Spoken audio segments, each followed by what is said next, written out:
Nah, tapi kalau kawan dia khabar, kuat tak? Nampak tak lagi? Batulah sebaik-baik kawan ibu bapa kita. Sebaik-baik sahabat ada di rumah. Kalau tanya siapakah sahabat terbaik, saya nak bersahabat dengan orang tu, ayahmu. Ayahmu. Betul orang ada ayah ni.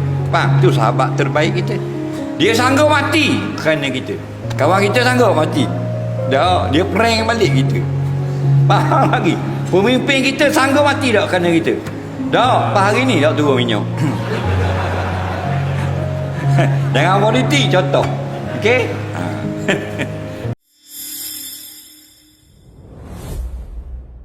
Assalamualaikum warahmatullahi wabarakatuh. Bismillahirrahmanirrahim. Alhamdulillahi rabbil alamin, wassalatu wassalamu ala asyrafil anbiya wal mursalin, habibina maulana qudwatina uswatina sayyidina Muhammadin wa ala alihi wa sahbihi ajma'in. Subhanaka la ilma lana illa ma 'allamtana innaka antal alimul hakim. Wa la haula wa la quwwata illa billahil aliyyil azim. Alhamdulillah, kita sambung balik pengajian bulanan kuliah kitab Pelita Penuntut di sekitar Kemaman. Malam ini kita bersambung pada muka surat 18 di tengah pada perkataan maka kitab Pelita Penuntut. Kita akan baca kitab Pelita Penuntut setengah jam atau lebih sedikit. Sekarang macam-macam isu. Ada isu yang boleh kita tangguh, ada isu yang kita perlukan jawapan segera, terutama yang berkait dengan akidah. Baik, kita sambung pengajian kitab Pelita Penuntut muka surat 18. Berkata pengarang rahimahullahu ta'ala, maka apabila berkata seorang, bagiku bendang, nescaya diketahuilah bahawa ada baginya orang itu bumi yang bernama padi, yang bertanam padi semata-mata serta ada airnya, air padi. Dan jika berkata ia orang, bagiku cerang, maka diketahui ada baginya bumi, yang ada padanya bumi pohon-pohon kayu yang besar-besar, dan umpamanya yang belum pernah ditebang-tebang akan dia akan pohon. Dan jika berkata ia bagiku belukar, nescaya diketahui ada baginya bumi, yang ada padanya bumi pohon-pohon kayu yang jadi banyak, kemudian daripada tebang akan dia. Demikianlah dikatakannya. Maka demikian jugalah engkau mengambil iktibar pengajaran dan fikir pada apa-apa barang jua pun. Demikian juga engkau berfikir dan iktibar wak kira akan seorang yang hendak dijadikan di orang itu taulan. Apa nak khabar sini? Dia nak khabar ke kita ni, hati-hati dalam bab bersahabat. Kerana bukan wajib, tapi boleh jadi sahabat kita boleh mempengaruhi agama kita. Dengan kerana kita baik dengan dia, kita pun segan dengan dia, kita pun jaga hati dia, akhirnya kita ikut dia. Kalau dia betul, alhamdulillah. Kalau dia punah, jeng-kereng kita. Kerana apa? Peluang kita hanya sekali. Hidup ni lah nak jadi betul. Tiba-tiba dengan kawan jadi tak betul. Tak? Hanyut, janyok bahasa hanyut. Oh, jenis rambut panjang tak semayang, hanyut cara dia. Oh, jenis pakai piyah janggut panjang pun hanyut cara dia juga. Banyak bahasa. Oh, sejik, hanyut cara sejik. Oh, gila mengaji, hanyut dengan mengajinya. Orang mengaji boleh syurga, dia mengaji masuk neraka. Allahu Rabbi. Jadi dia nak khabar berhati-hati. Biarlah kawan kita tu kalau tidak membawa kepada banyak kebajikan, tak apa lagi, jangan yang membawa kerosakan. Kerana apa? Kerana Nabi pesan, almar'u ala dini khalilih, seseorang itu atas agama kawan dia. Wal yanzur may yukhalilhu, maka perhati molek siapa yang nak ambil jadi sahabat. Kalau lah dalam kek kuang ni ada seorang je jenis ondang. Dia tak ondang ni, dia lembek. Dia lembek. Dia tak punah. Apa tak ada saing. Saing dia orang molek-molek belaka. Jadi hala ke punah tak. Dia pada lembek dia seorang. Tapi kalau dia pergi duduk Bukit Bintang, nyewa lindung, agu dia ramai. Tak, dah 2 minggu nyewa Bukit Bintang, pakai ju kelawar. Faham tak? Jadi bila kita tanyalah badan kebajikan yang maknanya dah beri kaunseling kepada pondang-pondang ni, dia kata gua ni boleh jadi gini, dia kata ngikut kawan. Ni contoh. ngikut saing. Nah, jadi kalau dia duduk di Tiano tak ada saing kat jenis pakai baju kebaya, pakai macam puan padahal dia lelaki, faham? Dia pergi duduk tempat yang banyak maksiat lagu tu jadi mudah. Ini betul lah Nabi kata. Nah, sebab tu kalau kita tak kawan baik. Nampak? Ada tak anak kita masih tak tubik rumah okey lagi. Lah ni tubik rumah tak boleh halang dah, kau berat. Ada tak? Sebab apa? Sebab kawan.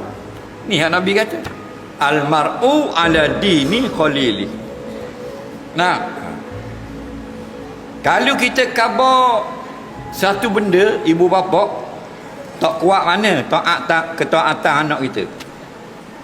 Nah, tapi kalau kawan dia khabar, kuat taat. Nampak lagi? Batulah sebaik-baik kawan ibu bapa kita. Sebaik-baik sahabat ada di rumahmu. Kalau tanya siapakah sahabat terbaik? Saya nak bersahabat dengan orang tu. Ayahmu. Untung orang ada ayah ni. Faham? Tu sahabat terbaik kita. Dia sanggup mati kerana kita. Kawan kita sanggup mati. Dia prank balik kita. Faham lagi? Pemimpin kita sanggup mati tak kerana kita? Dah, pas hari ni tak turun minyak. Jangan politik contoh. Okey? Jadi ada dah orang yang dulu tak juruh leni jadi baik dah kerana kawan. Ada tak? Tu makna betul. Al-mar'u ala dini khalili. Seseorang itu bukan mesti tapi banyak berlaku dia ngikut akan agama kawan dia. Kawan dia bahigi sejik, dia dengan dia mari sejik. Padahal nama ekor tak dang buang lah kocek 3-4 ping. Faham lagi? Dia pergi dengar tu nama ekor 4 ping lah kocek. Faham? Tak apa dah. Kerana apa? Kerana dia masuk dah pada jalan yang memudah dia kepada syurga.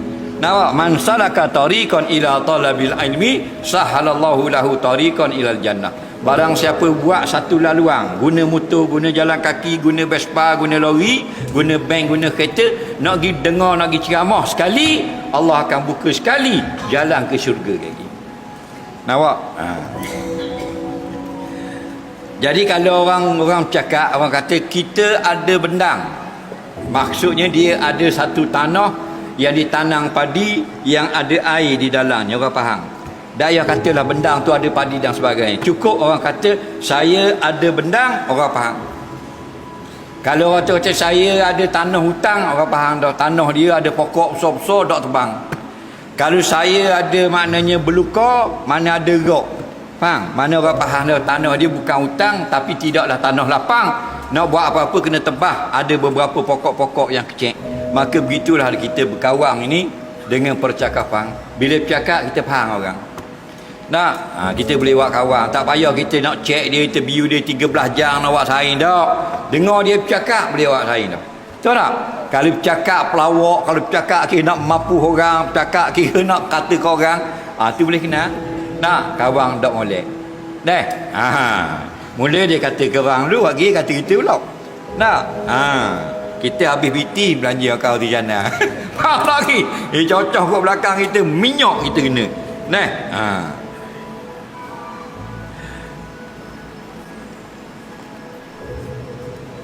Dengan mengetahuikan kelakuan taulangnya, jika ia alim maka alim, dan jika ia jahil maka jahil. Demikianlah ghalibnya. Manusia ini kalau tidak jahil alim, kalau tidak alim jahil. Kalau kita jahil, orang kata jahil, apa kita marah? Jahil bahasa Arab. Nampak? Jahil bukan jahat. Jahil mana orang yang tidak tahu. Dah apa kita marah? Sebab apa? Sebab fitrah manusia ini dia tidak suka perkataan-perkataan yang menunjukkan dia kekurangan. Nampak? Batu kalau orang miskin kita puji kaya, suka angkat dia padahal dia miskin. Kenapa? Kerana orang miskin dia suka kaya. Maka gitulah. Sepatutnya kita tak marah. Kalau kita jahil, orang kata jahil. Mu ni jahil, tak marah. Dia mengingatkan kita kepada hakikat diri. Tak payah marah. Mu ni ustaz. Ni padahal eja jawi nama tak lepas. Nama dia sendiri eja jawi tak lepas lagi. Nak suruh orang panggil Tok Guru. Faham? Kita jahil tak pelik. Jangan kita jahil orang panggil alim, tu bahaya. Kita bapak jahil, orang panggil bapak ulama. Susah hati kita, mana ni kata kaku gitu. Tapi lenia dah erti. Orang jahil kita kata jahil marah. Orang bodoh kita kata bodoh marah. Nak suruh panggil profesor. Apa mesti kau ni dah bodoh. Faham? Jadi kalau kita jahil, orang kata jahil betul dah. Faham? Juga apa?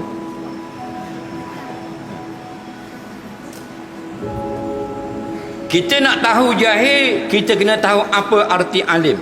Malam ni tahulah. Alim ini bukan tok guru. Alim bukan ulama. Alim bukan tok syekh. Alim ini allazi muttasifu bil ilmi.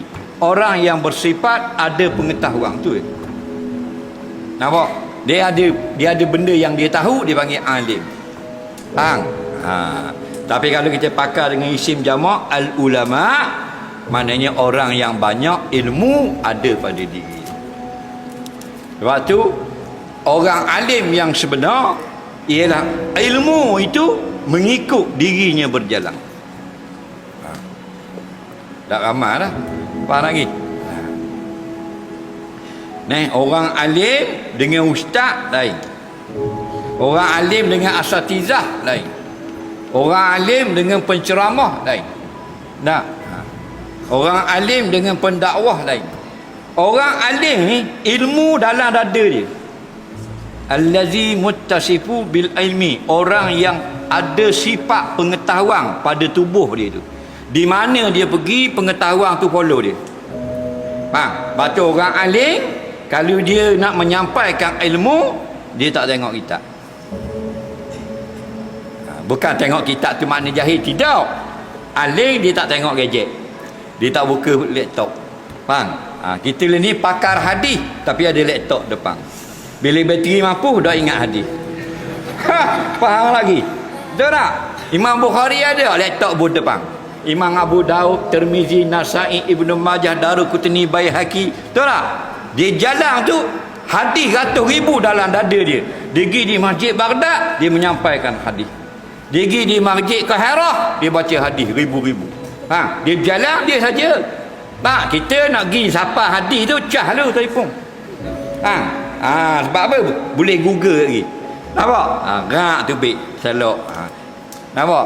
Itu tidak alim. Bukan tak erti, tapi bukan alim. Alim ilmu duduk dalam tubuh dia. Faham? Tanpa gadget, tanpa laptop. Tu alim. Faham tak kata alim? Dah? Di mana saja dia pergi, maka ilmu bersama dia. Dan kalau dia mati, ilmu itu ditanam bersama. Kita kalau kita mati, ilmu dah bawa. Pasal ilmu kita dalam buku rumah. Dalam gerobak. Tanam tak buku? Kuda ada tak rumah? Dah tanah ni, dia kata tanah cik aku kitab dia ada tahu mah. Faham lagi? Pasal apa cik aku kalau orang tanya kena tengok kitab tu, tidak dah ingat. Kan? Tidak alim. Faham tak alim? Orang yang ilmu dari hujung rambut duduk dalam badan dia sampai hujung kaki. Dah. Maka lawang bagi alim jahil. Jadi kita ni orang jahil. Kalau orang kata kita jahil, betul, alhamdulillah. Yang kita tak suka orang kata kita alim. Faham tak? Kerana kita bukan alim. Jadi alim ke jahil ke, asalkan beriman dan beramal soleh, tempatnya syurga. Alim lagu mana pun kalau tidak beriman, tidak beramal soleh, go to hell. Apa toh lagi jahil? Dah lah jahil, tidak beriman dan tidak beramal. Tengok sejarah ketamadun Islam daripada zaman sahabat. Sahabat Nabi ni ada yang alim, ada yang tidak alim. Tapi semuanya beribadah kepada Allah. Ada yang boleh tafsir Quran, ada yang tak pandai tafsir Quran. 120,000 orang sahabat Nabi, lebih kurang 18 orang saja boleh tafsir Quran. Bermakna 120,000 orang tak boleh. Tak anda. Faham? Tapi mereka ahli ibadah. Jadi kita aling ke jahil ke duduk bersama Islam. Islam di atas, kita bersama Islam. Islam kalah, kita bersama Islam. Islam di puncak kemenangan, kita bersama. Islam ditindas, kita di bawah bersama. Nabi kata, ala inna rahal islami dairah. Ketahuilah, sungguhnya Islam itu dia berputar, kadang-kadang di atas, kadang-kadang di bawah. Faduru ma'al Islam, kamu kena ikut berputar bersama Islam. Faham? Ketika orang menyerang Islam seluruh dunia, kita di tempat Islam. Ketika Islam di puncak kemenangan, kita bersama alim ulama. Jangan tinggal Islam. Faham? Ini ramai orang tinggal agama. Kenapa? Nak kemenangan politik, nak berkuasa, nak harta benda, tinggal agama. Faham? Politik cara politik, rakyat cara rakyat. Tinggal agama, ambil dunia. Tokel orang kafir, dia kata kau ni mu nak kerja dengan kedai aku boleh, tapi tak boleh pakai baju kurung, nak pakai luar jin. Baju pula lengan pendek. Tak apa gaji 900 okey tu. Faham? Nak ke 900 bulan, siapa tunjuk aurat, pakai luar jin ketat. Ramai tak lagu tu? Agama boh tepi, Quran boh belakang, dunia boh depan. Boleh syurga ke neraka? Faham tu? Ini masalah. Tukar, bukan tukar dengan Bentley, dengan Porsche, Ferrari. Dah boleh pakai Exia, tinggal Islam. Walaupun IC masih berstatus Muslim. Sanggup maknanya kerja free hair. Apa? Syarikat tak benar pakai tudung. Allah suruh pakai jilbab. Yudnina alaihinna min jalabibihinna. Mu orang perempuan beriman wajib letak jilbab atas kepala mu, tutup aurat. Buang jilbab, nak dapat 2,500 sebulan. Ada tak? Ada. Yashtaru nabihi samanan qalila. Golongan ini jual agama untuk beli sedikit dunia. Ini contoh. Itu orang ayat bawah, orang atas petah lagi. Sanggup buang Islam, buang agama, lawan ulama untuk dapat kemenangan kekuasaan. Nampak? Pasal fi ta'zimil ilmi wa ahlihi. Ini suatu pasal pada menyatakan membesarkan ilmu dan ahlinya. Allah Rabbi, kalau ilmu ni pengetahuan. Tak usah kata ilmu agama, kita ada ilmu dunia, mulia dah kita. Tahu tak? Siapa nak cemerlang di dalam dunia, dia kena ada ilmu. Pilot dah ambil orang doktor SPM. Faham lagi? Nak bawa kapal terbang, nak baca metal attitude gitu gini, Swiss ada 347. Tu baru 737. 347 Swiss dengan metal. Belum 777 lagi. Banyak mana tak tahu Swiss. Kalau doktor SPM boleh tak? Bawa terbang. Boleh. Dalam cemerlang SPM tu minta sekolah penerbangan dah dulu. Pergi sekolah penerbangan 400 orang terbang, berapa orang? 200 lebih dapat sayap. Tahu tak? Kerana nata Imam Syafi'i, man arada bil ilmi fa'an man arada bid dunya fa'alaihi bil ilmi. Siapa yang nak cemerlang di dunia kena ada ilmu. Wa man arada bil akhirah, siapa nak cemerlang di akhirat, fa alaihi bil ilmi, kena mengaji juga. Nampak? Pomen dengan pomen, gaji lain-lain. Pomen kereta, duana buka beki, bukit kurang. Dah kereta benda beki, berapa gaji? Boleh lah 1,000 lebih ya, tak pulang. Logok ni. Dah tu kereta banyak. Kereta banyak beki. Kalau suti-suti kasih siap selalu. Kalau siap selalu, tak raya selalu pula. Wira cabut wiper. Hari mai bi cabut exhaust. 1,000 lebih boleh. Kena wallet 800. Oh, tak boleh sebulan. Tapi pomen beki. Kalau seorang lagi pomen beki kau 15,000 gaji. Mana itu? Dia beki Bentley, kereta lain dah buat. Lagi. Nampak? Sama tak? Sama je jawatan. Nampak? Tapi apa gaji lain? Ni orang nak cemerlang di dalam dunia, kena ada ilmu banyak. Tahu tak? Ilmu banyak. Jadi casmeng. Tak, gaji 5-6 ribu sebulan. Kalau tekan order tangga je boleh 65 ya sehari. Lepas 2 hari dah pergi. Lagi. Ha? Nak dari casmeng kena ada testimonial pula. Faham? Kena ada pressure, kena ada apa. Nah, baru gaji tu tinggi. Nah, bidang yang sama. Nah, dunia pun kalau mau ada ilmu cemerlang dan orang muliakan kamu. Bukan barang-barang. Apatah lagi kalau mau alim ilmu agama. Tak.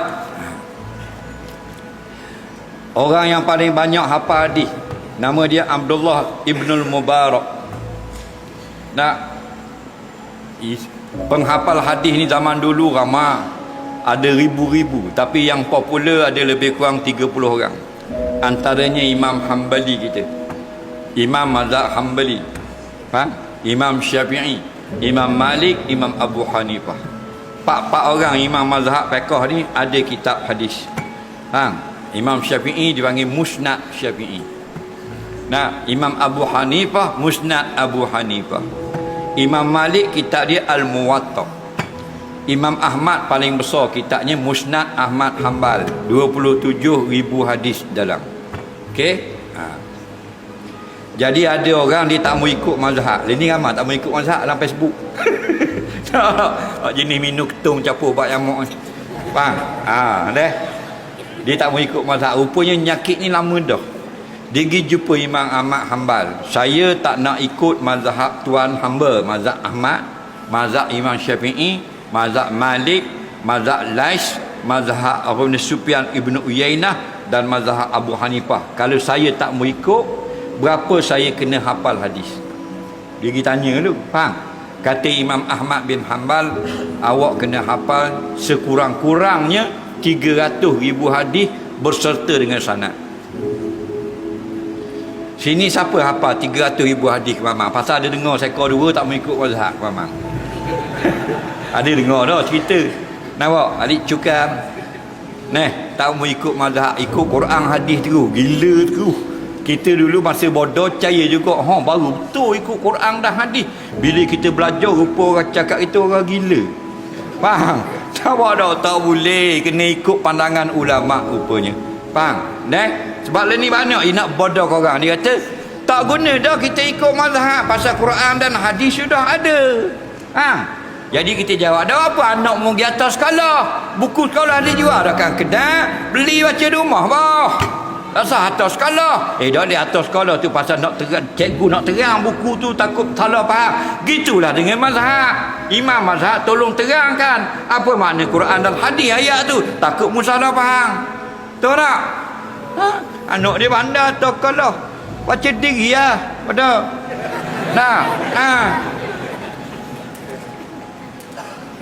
Faham lagi ya?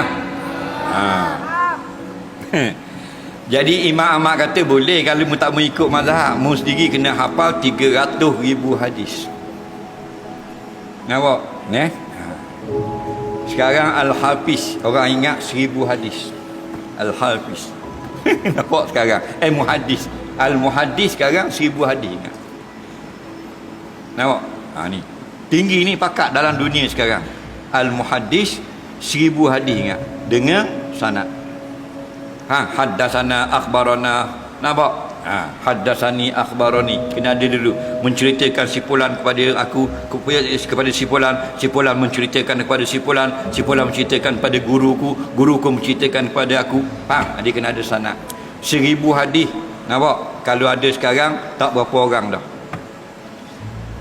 Imam Al-Hafiz 100,000 hadis. Ibn Hajar Al-Asqalani pengarang kitab Fathul Bari tu. Dia tu Al-Hafiz Imam Ibn Hajar Al-Asqalani. Nampak? Dia itu mazhab Syafi'i 100,000 hadis. Mu 2 hadis ingat tak mau ikut mazhab. Muka dah lauduh bodoh pula. Faham lagi? Berat nandang mu ni. Faham? Muka uduh kiri perangai comel. Muka dah lauduh tak mau ikut ulama pula. Allah bala. Ikutlah. Kita kalau kereta kita rosak, pomen kabar kena belah enjin. Kita percaya tak ke pomen? Kita tinggal dok kereta ke bengkel, tinggal habis PT 2000 tak apa, pasal kita yakin dia lebih tahu dari kita. Gitulah dengan agama. Kita serah pada ulama menetapkan halal haramnya kerana kita rasa dia lebih tahu dari kita. Yang kita bersusah payah sangat duk ikut ulama ni sebab kita yakin ulama lebih tahu dari kita, betul tak? Jadi kalau tak mau ikut ulama, ada syarat ni, boleh. Apa syarat tak mau ikut ulama? Syaratnya ulama ikut mu. Dah hak mana saya ulama ikut mu? Acik bangun kau, aku nak tengok. Ulama dunia ikut mu. Mu dah yang ikut ulama. Dah ada kat sini ke mamang? Anak mu tak mau ikut mu. Faham lagi? Tak mau ikut ulama. Anak mu campur tak mau ikut mu. Bini mu tonyoh dari mu. Faham? Ni masalah. Tak sedar ke diri kita ni. Faham? Ikutlah ulama. Dalam bab kapal terbang kita ikut pilot, kita tak cakap banyak walaupun kita alim hadis. Tok guru ekong kereta dia rosak, dia buat pergi kedai ekong, dia dah pergi pondok. Lagi padahal dia tok guru dah. Pasal apa? Pasal dia tahu dah orang ekong ni dia ada pengetahuan tentang ekong, sebab tu dia atas kereta dia. Jadi kita dalam urusan akhirat, urusan agama, kita ikut ulama. Ulama mana dah kita ikut Quran direct. Quran mana mudah reti. Kalau mu reti dah apa? Dah reti siapa? Reti Quran tu direct mujtahid dia panggil. Bukan tak boleh. Imam mujtahid. Imam yang beristihad dengan membaca Quran dan hadis terus mengeluarkan hukum. Macam Imam Syafi'i atas satu hadis boleh mengeluarkan berpuluh-puluh hukum satu hadis. Itu panggil mujtahid. Dia tak ikut pandangan orang lain dah. Allah beri dia ilmu pengetahuan yang luas dah. Kita tak lagi ikut je nak. Dah kerja pakak benda, pakak piung. Ikut dulu bergawal tak habis.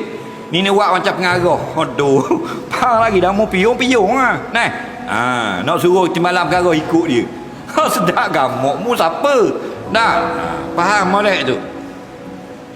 Jadi kita ni nak jadi alim sehingga kan kalau kita ni orang kata tak alim pun kita tak senang hati. Mana huduhnya perkataan jahil itu. Jadi keluarlah daripada gelap jahil dengan alaikum bimajalisil ulama. Sentiasalah duduk pada majlis ulama. Bila ulama dia tak ambil pitih kita. Dia menyampaikan hukum. Daripada tak tahu menjadi tahu. Ketahui olehmu bahasanya penuntut ilmu itu tiada mendapat ia akan ilmu dan tiada manfaat mengambil guna ia penuntut dengan dia ilmu melainkan dengan membesarkan ilmu. Kita nak dapat kelebihan, hendaklah kita muliakan ilmu. Orang mengaji agama ramai tapi ramai tak dapat manfaat. Kerana apa? Kerana dia mengaji bukan kerana memuliakan ilmu. Dia mengaji tujuan yang lain. Ada orang kerana nak menunjuk-nunjuk. Ada orang kerana nak berbantah dengan orang awam.